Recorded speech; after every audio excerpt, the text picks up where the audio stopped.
Selamat pagi Bapak Ibu dan saudara-saudaraku, salam damai sejahtera bagi kita sekalian. Bagaimana kabar pagi ini? Harapan dan doa saya kita semua sudah bangun dengan sehat, penuh sukacita dan damai sejahtera dalam anugerah Tuhan kita Yesus Kristus. Senang sekali kita berjumpa kembali sebelum beraktivitas di hari ini saudaraku. Kita masih di Renungan Pagi, edisi 20 Juni 2023. Dan bacaan kita pada pagi ini dari Yohanes pasal 12 ayat 12 hingga ayat yang ke-19. Semoga menjadi kekuatan kita untuk berjalan di hari ini. Yohanes pasal 12 ayat 12 sampai 14 demikian. Keesokan harinya ketika orang banyak yang datang merayakan pesta mendengar bahwa Yesus sedang di tengah jalan menuju Yerusalem, mereka mengambil daun palem dan pergi menyongsong dia sambil berseru-seru, "Hosana, diberkatilah dia yang datang dalam nama Tuhan Raja Israel." Yesus menemukan seekor keledai muda itu, lalu naik ke atasnya, seperti ada tertulis, "Jangan takut, hai putri Sion, lihatlah rajamu datang, duduk di atas seekor anak keledai." Mula-mula murid-murid Yesus tidak mengerti akan hal itu. Tetapi sesudah Yesus dimuliakan, teringatlah mereka bahwa nas itu mengenai dia dan bahwa mereka telah melakukannya untuk dia.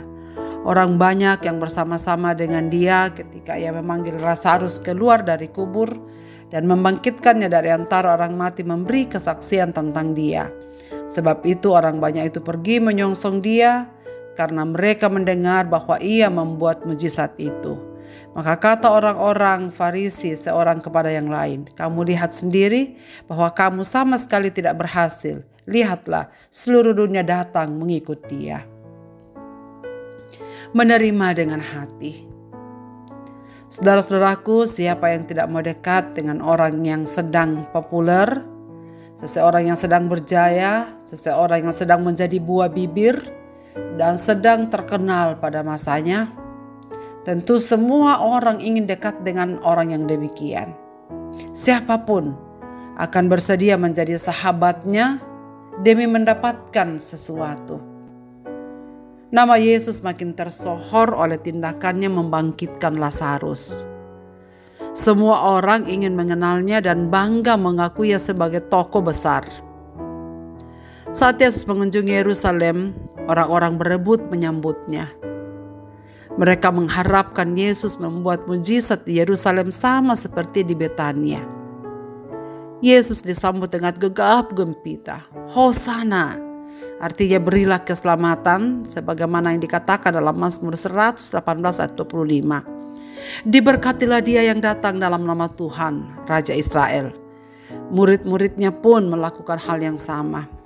Murid-murid Yesus merasa bangga telah menjadi bagian kecil dari orang yang dekat dengan dia.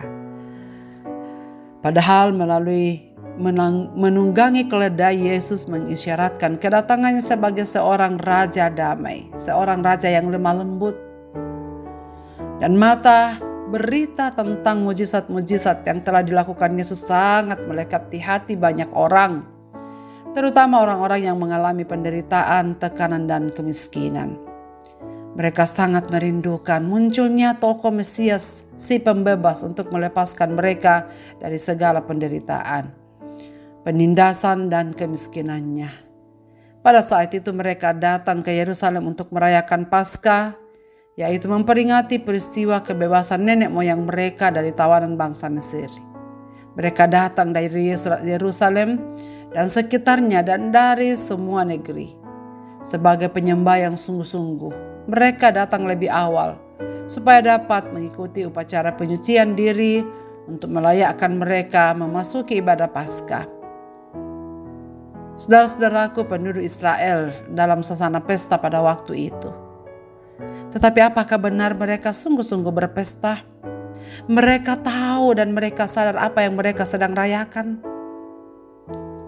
Sayangnya kegembiraan mereka tersandung pada kenyataan bahwa mereka pada masa itu berada pada masa penjajahan, kembali di bawah kekaisaran Romawi yang memerintah dengan tangan besi.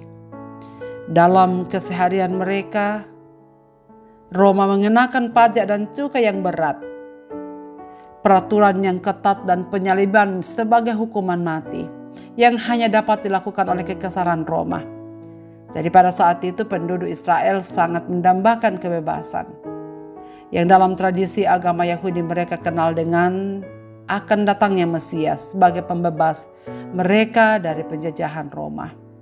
Saudara-saudaraku, kebalikan dari perasaan bangga yang dirasakan oleh orang banyak, orang-orang yang menyaksikan bagaimana Yesus melakukan mujizat-mujizat besar seperti membangkitkan Lazarus dari dalam kubur. Orang-orang Farisi justru merasa iri hati. Mereka semakin panas. Mereka juga ada di situ pada saat Yesus disambut orang banyak. Namun mereka datang dengan niat yang berbeda. Kehadiran mereka bagaikan singa yang mengincar dan siap menerkam domba yang sedang lengah. Ini dikarenakan sebelum kehadiran Yesus, mereka dipuja dan disanjung. Kini setelah Yesus muncul, mereka tersingkir dan terabaikan. Perasaan kalah bersaing sebagai sesama orang yang bergerak di bidang rohani menyusup masuk ke dalam hati nurani mereka. Saudaraku, siapa yang tak mau menerima mujizat Tuhan Yesus? Pasti mujizatnya itu akan membuat semua masalah kita terpecahkan dan menjamin pemenuhan kebutuhan hidup kita. Tetapi saudara sekalian perlu diingat, jika sekiranya apa yang kita cari dan apa yang kita harapkan dari Dia hanya karena mujizat, maka iman kita tidak akan bergantung pada Dia.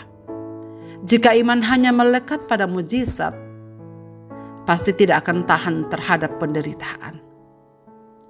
Dan hanya orang-orang yang mengikuti Yesus dengan hati, dengan motivasi, ingin menyembah Dia, menyenangkan hatinya, akan jauh dari kerinduan hanya mendapatkan kesenangan saja, dan saatnya pasti akan mengalami kekecewaan.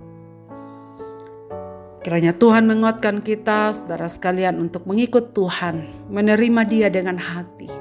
Sehingga persoalan apapun yang kita akan hadapi, kita akan terus diberi kemampuan untuk berjalan dengan Dia di sepanjang waktu. Mari kita berdoa. Bapa di sorga, Bapa di dalam nama Tuhan Yesus, Engkau yang melihat motivasi kami pada pagi ini mengiring Engkau. Tolonglah ya Tuhan, kuatkan teguhkan kami, supaya hati kami selalu menerima Engkau dengan penuh sukacita. Supaya motivasi kami melaksanakan segala tindakan kehidupan kami di dunia ini adalah karena hasil perjumpaan kami dengan Dikau secara pribadi, hubungan akrab kami bersama dengan Dikau, dan firman-Mu yang selalu menjadi kekuatan kami. Kami pegang agar kami kuat menjalani segala persoalan kehidupan kami. Terima kasih Tuhan untuk firman-Mu pada pagi ini.